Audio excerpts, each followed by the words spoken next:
Hello, I'm the Nostalgia Critic. I remember it so you don't have to. Guess what? We're still in sequel month.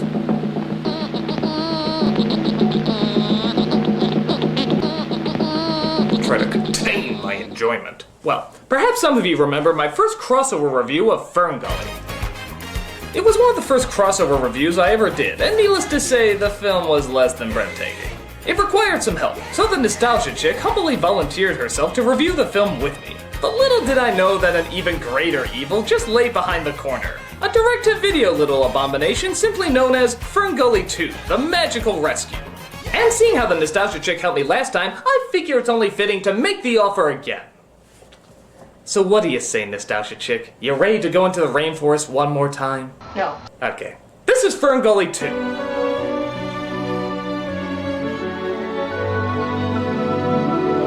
It's strange. I mean, was the first Ferngully really popular enough to spawn a sequel? I mean, even a direct-to-video sequel? Were there really protesters out in the streets demanding to see more Ferngully? My guess is the movie broke even, which in Hollywood means they can squeeze a little bit more trite out of it, which resulted in this half-assed effort of dickiness. But is it really as bad as the first one, or does it have some redeeming value? I think you overestimate their chances. Let's dive right into Ferngully 2. So just like the first movie, they like to throw in songs that really have nothing to do with furthering the story and more to do with...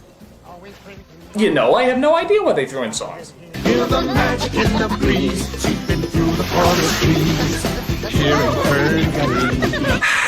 You know, I can't really get into a song that I swear I heard from a Fruity Marshmallow Krispies commercial in the 90s. Every color running free, underneath his canopy. Fruity Marshmallow Krispies, lots of fruity marshmallow shits. So we see Krista from the last movie showing some of the younger animals the ways of Ferngully. You know, like how trees are good and people are Hitler. Now the canopy keeps us safe. We also come across some of the side characters, like the Beetle Boys. Hey, Stump, what are we gonna do today? What are we doing today, Pips? The same thing we do every night. Try to take over the world. And Pips, Krista's possible boyfriend slash possible brother slash possible friend. Possibly. Ferngully is the most beautiful place I know. But let's face it, boys. It's the only place I know. And I get tired of it sometimes. Yeah, so as you can probably guess, Pips is turning into a Disney princess as he dreams about a world beyond what he's used to. What a fucking spoiled brat.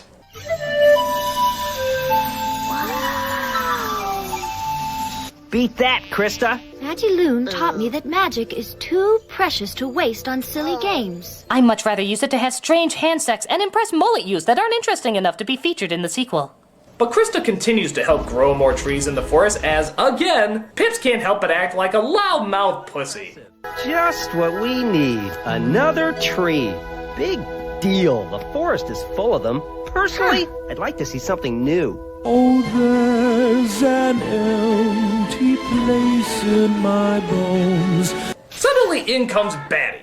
Not voiced by Robin Williams, but that's fine. We seem to be on a roll with not including any of the same voice actors. I wouldn't mind too much, except they don't even attempt to make it sound like Robin Williams. They make him sound more like Rip Taylor, with his testicles being demolished. Run for it! I may be Patty, but I'm not Nadia. I'm out of here. I'm a ghost. I'm history. I'm a hologram. You can't see me. Bye-bye now. Oh, I just hope they pick me for Jackass 4D. I don't need this. I was in the Tom and Jerry movie. But it turns out Ferngully is under attack by one of the worst animals the planet has ever known. Man. Yes, man. Human in shape but satanic in spirit, man likes to spend most of his time destroying things because he is worse than the devil if he was a pedophile. You can spot these specially bad ones by having two-dimensional personalities, being written horribly, and having a chin size that even Bruce Campbell would be jealous of. They kidnap animals, burn down rainforests, and probably slept with your mother. If you should see man anywhere in your neighborhood, please make a pretentious animated feature with confused morals and no sympathetic three-dimensional villains. Man, if there's anything worse, it's not human. So as you can imagine, an evil poacher comes around and steals the baby animals. What are you looking at? Get over there and guard the animals. Ah! An Australian accent in Australia! What's the world coming to? Now, something I never understood in this movie, or the last movie for that matter, is how come Krista, who was clearly seen shrinking down the main character in the last movie, doesn't just shrink these guys down too? Wouldn't that make things a heck of a lot easier? Oi, I'm gonna get you guys real good and... You just saved us a movie! So the poachers sleep well, knowing they've caught some tasty ingredients for White Castle, as our heroes try to sneak up and rescue them. Careful, boss. Don't want to burn down 1,000 years of rainforest, do we? Oh, why not? After all, we are man! Yes, man. Human in shape, but satanic... No, they got the idea. Let's just get on with the magical rescue. Oh, hey, we're at the magical rescue already. I guess this movie's gonna be over at a snap. Boys, we found ourselves some action. What, in his butt? So the fairies try to save the animals, but have no such luck. Dog food. Come back! He was gonna sing a 2-minute song about eating you! Oh, no big lipped alligator moment. My baby!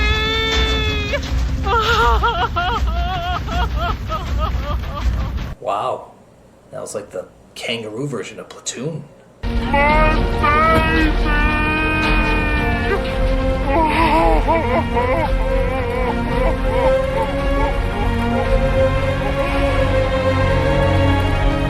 The next morning they take a look at the damage, which of course results in a slow spin of the burned down forest. And just up the ante, let's add some hand to face action there.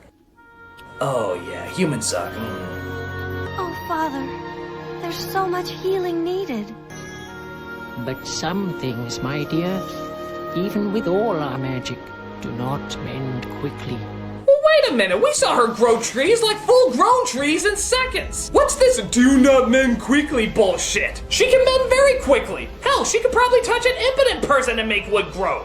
Me and the Beetle Boys will go after those humans and rescue the babies. The town is no place for little bugs like you.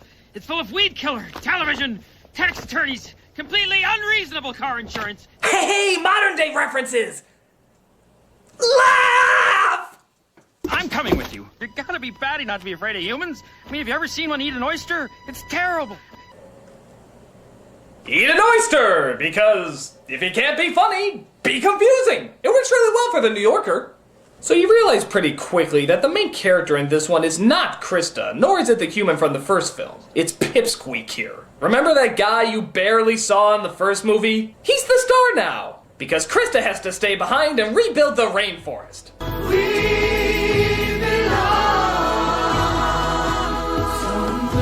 You know, these movies don't really convey how fragile the rainforest is, do they? Every time they burn that shit down, they just magically grow it back again. Why do we need to save it? The fairies seem to have it pretty well under control. Out into the great unknown, the ones we love. You know, another pet peeve that gets to me is the fact that these fairies are flying, yet their wings never move. You gotta flap them in order to fly, guys. Hell, in a lot of shots, they don't even have wings. They just suddenly disappear. It's almost as if somebody just grabbed them and threw them across the forest. Heck, maybe that's how they get around. You really think you look cool wearing that? You know you look like a dumbass. You know the angry video game nerd is much better than... Thank you! So they come across a carnival, because I guess carnivals are very popular near rainforest now, and they decide to check it out. Hey, hey, lights are flashing, bright, shiny, shiny, what's that noise? Run, run, screaming, are we dreaming? Oh my god, this carnival is awesome! Makes you totally forget about the little baby animals we're supposed to be saving! We're having fun, we're having fun, funner than the fun. I love this ride! Give me more of that, I want one of those. Round and whirling, twirling, wow! This is fun, funner than the fun is fun.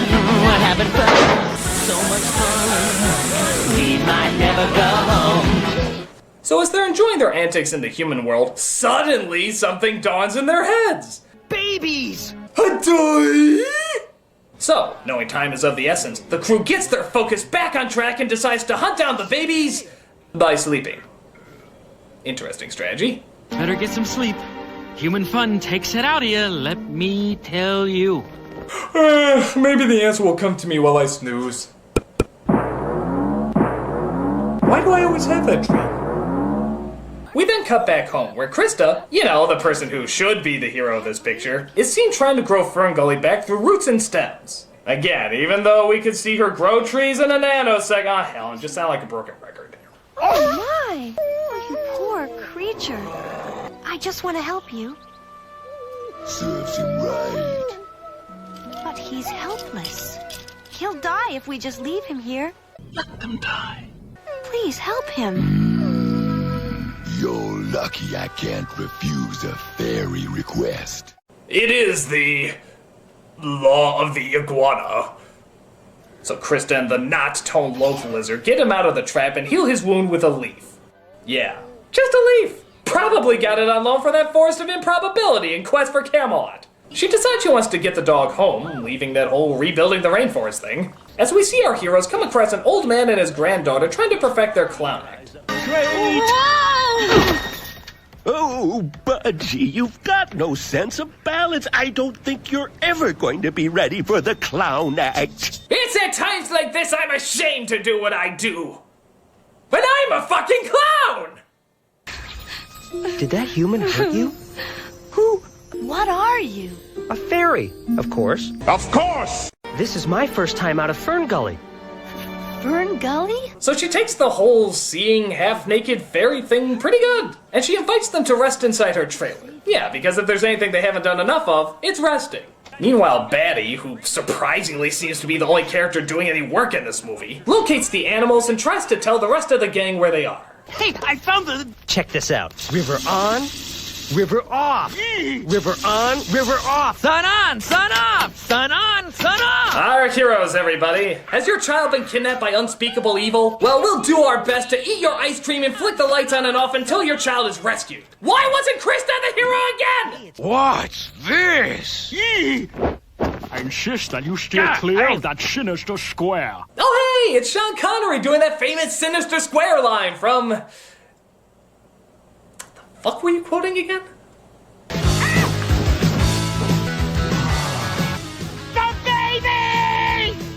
Oh, Budgie's gonna take us on some rides later if you want to come. It's not like there's any other important things we could be doing right now. I'm going to rescue the babies! Is anybody coming with me? Just you, huh? Okay, partner, it's just you and me. I don't even know who that impression was, so I can't really make fun of it. So Batty and one of those little miner guys from Mega Man go to save the animals, but unfortunately get caught. Kinda silly when you can clearly see he can slip right through the bars, but hey, if it keeps him out of the movie, I'm good for it. So literally, as the fairies just continue to ride the rides for the past 5 minutes, the animals in their cages decide somebody has to entertain the audience, so they break into an annoying musical number. I'm so small, so afraid. I just wanna curl up in my bed. I just want. Oi! The animals are having a musical number. Better cue the spotlights that I put in to create a dramatic atmospheric environment. Oh, I can't help it if I'm a thespian! Come on, everybody! You know you're not alone! If we stick together, we'll find our way home! You feel it deep inside you! Oh no, they got music from Disney's Hercules! Abandon Bell! We're gonna find our way! What's gonna happen to us, Batty? Zoo exhibits, laboratory testing, handbags. You don't want to know the gory details. Oh, nice. He was singing about how they should never give up and find their way home, and now literally the very next line he's talking about how they're all gonna be handbags. What an uplifting leader! You think Georges Patton did the same thing? The Nazis are the enemy. Wade into them. Spill their blood. Shoot them in the belly. Oh my God, I'm so afraid. I want my mama. So Pips once again gets reminded about why the fuck he came here in the first place. What is it, Pips? What's wrong? There's something about this place, Budgie. I can't concentrate. I came here because 2 humans came into Ferngully and captured baby animals. That's horrible. I'm supposed to be looking for them, but this place is so distracting. Is this what you humans call ADD? I feel like I can't focus on anything. Oh, a housefly. So they finally decide to go after the friggin' animals as they chase down the truck that's taking them away. Even the girl's grandpa gets caught up in the chase. We'll never catch them. It's hopeless. We gotta catch them. Come on. Wow, great motivation speech. Hang on, Budgie! You can do it! Hey! She did it! I was just pulling that out of my ass when I said she could really do it, but by God, she could really do it! So the poacher sees the girl and naturally pulls the truck over to stop her. Or he does this really stupid thing. You friggin' dumbass, she's like 12! You don't need to take advantage of the shaky car ride, just pull the damn thing over and take her off! Hey!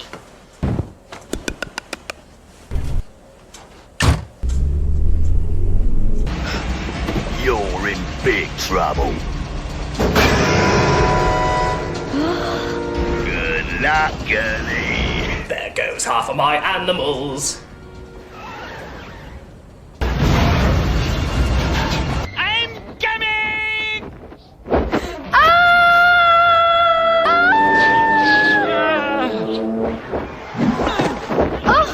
Yeah, I'm calling bullshit on this one. A back carrying a little girl? Doesn't happen.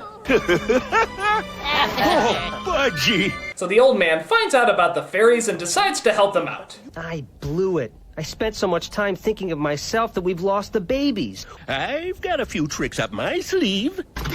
This thing comes with all the options.